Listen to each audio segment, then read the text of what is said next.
Praise the lord. దేవునితో నడిచిన వ్యక్తులు, వారి మాటలు మన జీవితాలలో మనకి ఎంతో ఆదరణకరంగా ఉంటాయి. నోవాహు, ప్రపంచమంతా నిన్ను సందేహించినా దేవునికి నమ్మకంగా ఉండు. నిజమే కదండి.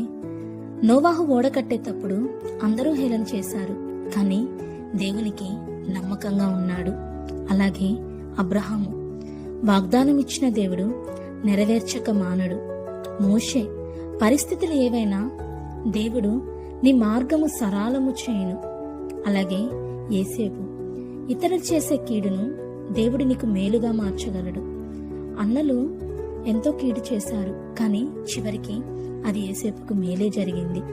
దావీదు, నీవు దేవునితో ఉంటే ఎంత పెద్ద సమస్య అయినా చిన్నదే అనిపిస్తుంది. పేతురు, నీవు పడిపోయిన స్థితిలో ఉన్నా దేవుని కృప నిన్ను లేవనెత్తగలదు. పేతురు ముమ్మారు అబద్ధమాడినా వెంటనే పశ్చాత్తాపంతో దేవుని ఎదుట మోకాళ్ళు ఉన్నాడు. దేవుని కృప ఆయనను లేవనెత్తగలిగింది. అలాగే పౌలు, నీ గతం ఏదైనా సరే దేవుని కృప మార్చగలదు. యోబు, నీ శ్రమల వెనక రెండంతల ఆశీర్వాదం దాగి ఉంది. ఏలియా, నీవు ఏ స్థలంలో ఉన్నా ఆయన నిన్ను పోషించగలడు. Download ShareChat.